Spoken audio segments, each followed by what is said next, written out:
Welcome to our channel English Time with me.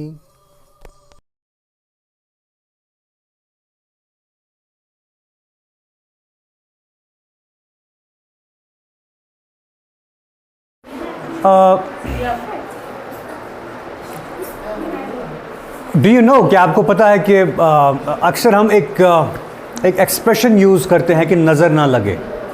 ठीक है, नज़र ना लगे।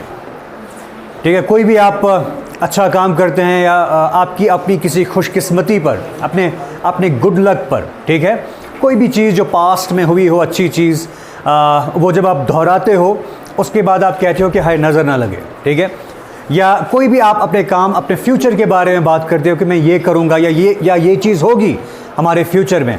ठीक है, ऐसा होगा कोई अच्छी चीज़, फिर आप कहते हैं कि कहीं नज़र ना लगे। कोई भी अच्छी चीज़ आप देखते हैं कहीं नज़र ना लगे। ठीक है, अक्सर हम ये एक्सप्रेशन यूज़ करते हैं। ठीक है, तो हमारे लिए हमारे पास इंग्लिश में एक टर्म है, एक एक्सप्रेशन है। It is what?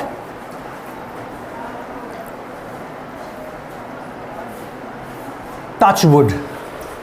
Touch wood, touch wood.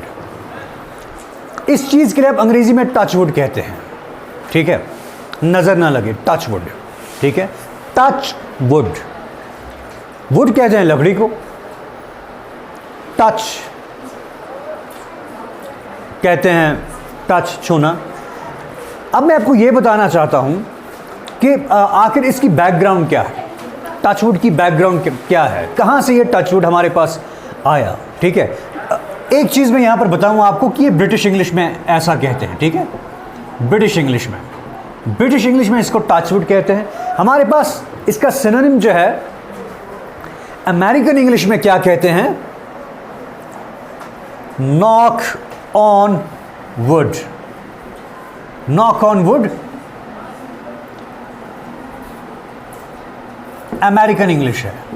ठीक है, अमेरिकन इंग्लिश में knock on would, British English में टच वुड। हम इसको कहते हैं कि नज़र ना लगे।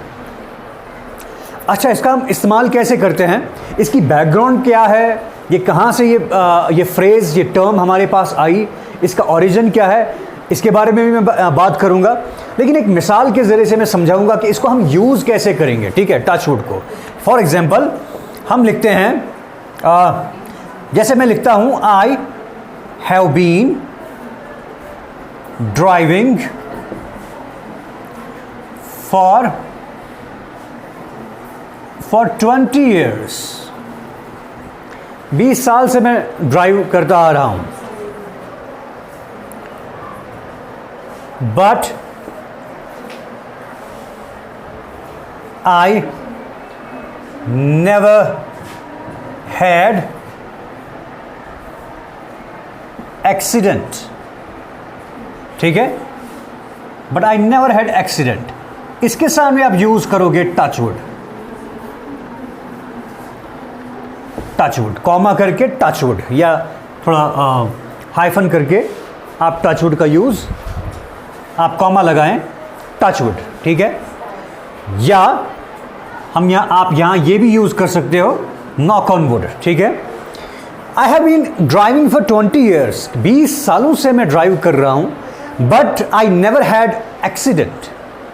आई never had accident. I never had an accident. ठीक है, I never had an accident, touch wood comma करके टचवुड।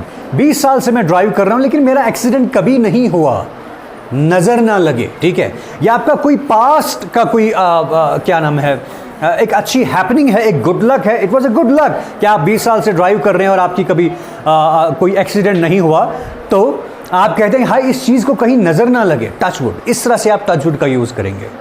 ठीक है, या आप कुछ भी कहते हैं, आप फ्यूचर की बात करते हैं, फ्यूचर के लिए भी आप इसको इस्तेमाल कर सकते हो, जैसे कि फ्यूचर कोई प्लान हो, फ्यूचर होप्स हो। ठीक है, फ्यूचर कोई होप्स हो, जैसे मैं कहता हूँ I am going to have a Mercedes. मैं मर्सिडीज़ खरीदने वाला हूँ, मर्सिडीज़ कार जो है वो खरीदने वाला हूँ, टचवुड। ठीक है, नज़र ना लगे मुझे या मेरी कार को। ठीक है, इस तरह से आप इसका इस्तेमाल कर सकते हैं। ठीक, अब क्वेश्चन है ना, the question is where did this word come from? ये कहाँ से आया, ये एक्सप्रेशन कहाँ से आई, कहाँ से आया ये? ठीक है, तो इसके मुतालिक हमारे पास डिफरेंट थियोरीज हैं। एक थियोरी ये है कि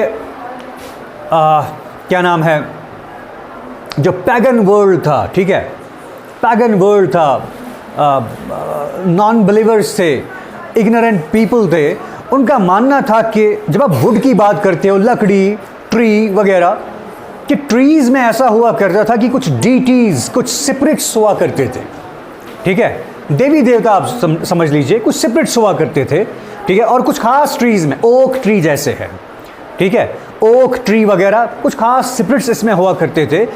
तो उनकी ब्लेसिंग्स लेने के लिए, उनकी ब्लेसिंग्स लेने के लिए क्या करते थे लोग, उनकी ब्लेसिंग लेने के लिए क्या करते थे कि उस ट्री के पास जाते थे, उसको टच करते थे, उसको टच करते थे। इसका मतलब था कि हमें इन डीटीज़, देवी देवता जो इसमें हैं, जो स्पिरिट्स इस पेड़ में हैं, उनकी ब्लेसिंग्स हमको मिल जाती हैं इससे, इसको टच करने से, उस ट्री को टच करने से, ठीक है। कुछ एक थ्योरी ये है कि इसका ओरिजिन ये है, ठीक है, वहाँ से ये एक्सप्रेशन हमारे पास आया, टच वुड, ठीक है। एक बिलीफ ये है। दूसरा बिलीफ ये है कि ऐसा ही कुछ स्पिरिट्स, कुछ डीटीज़ वगैरह ट्रीज़ में होते हैं, उनके रैथ से, उनके गुस्से से बचने के लिए, कहीं ऐसा ना हो कि वो हमारे किसी काम में खलल डाल दें, ठीक है, उनको उस चीज़ से रोकने के लिए हम क्या करते थे, उस ट्री के पास जाते थे, उसको छूते थे, टचवुड, ठीक है, ठीक है। इससे क्या होता था कि इससे उनका गुस्सा ठंडा होता था। एक थ्योरी ये है कि वहाँ से ये टचवुड आया है, एक ये भी थ्योरी है। अच्छा, उसके बाद क्या हुआ, क्रिश्चियन वर्ल्ड में क्रिश्चियंस ने क्या कहा कि असल में ये ऐसा है कि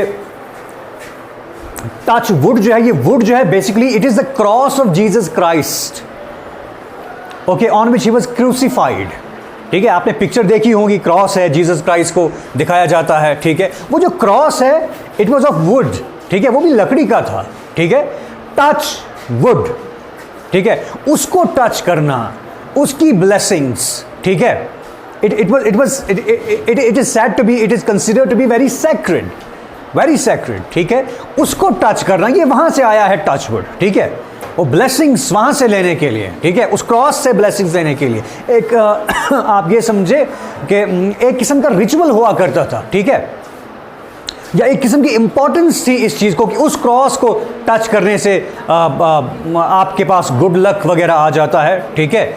तो वहाँ से ये चीज़ आई है, टच वुड, ठीक।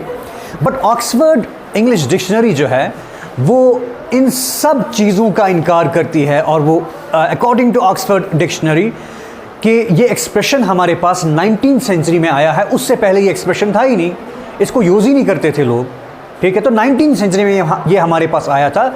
और ये आया कहाँ से, ये आया कहाँ से, चिल्ड्रंस टैग गेम, ठीक है, बच्चों की एक गेम हुआ करती थी, टैग गेम, ठीक है, ठीक है, it was like tiggy touchwood tag game कुछ हुआ करती थी, बच्चों की गेम हुआ करती थी। उसमें एक बच्चा दूसरे बच्चों को चेज़ करता था, ठीक है, उसमें चेज़ करता था, उनके पीछे दौड़ता था। हम भी बचपन में ऐसी गेमें खेलते थे कि बच्चों के पीछे दौड़ना, उनको टच करना। टच करने का मतलब है जिसको आपने टच किया वो हार गया, वो अब नीचे बैठेगा, he is out of the game, ठीक है, ऐसा था, ऐसी गेम थी। तो अपने आप को बचाने के लिए जो भी लड़के भागते थे, जो भी बच्चे भागते थे, ठीक है, तो अपने आप को बचाने के लिए वो किसी पर्टिकुलर कोई ट्री हुआ करता था या कोई लकड़ी, कोई जगह हुआ करती थी, उसको टच करते थे अपने आप को एग्जेम्प्ट करने के लिए, ठीक है। जब कोई भी बच्चा उसको टच करता था तो वो अपने आप को एग्जेम्प्ट करता था फ्रॉम बीइंग कैप्चर्ड, ठीक है। फिर जो है, जो चेज करने वाला बच्चा होता था वो उसको कैप्चर नहीं कर पाता था, ठीक है।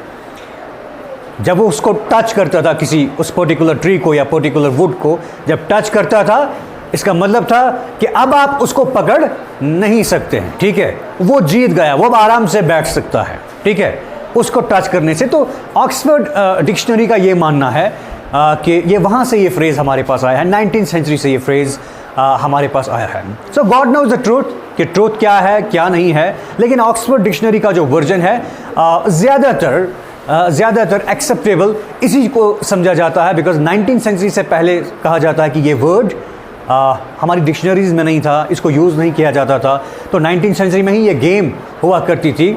वहाँ से ये एक्सप्रेशन हमारे पास आया है, टच वुड, के नज़र ना लगे। तो इन शॉर्ट, आप जब भी ये एक्सप्रेशन यूज़ करते हैं नज़र ना लगे, उसके लिए हम इंग्लिश में क्या बोलते हैं? Touch wood. और टच वुड ब्रिटिश इंग्लिश है। अमेरिकन इंग्लिश में इसी चीज़ को हम क्या कहते हैं? It is written here knock on wood, और ब्रिटिश इंग्लिश में टच वुड। ओके।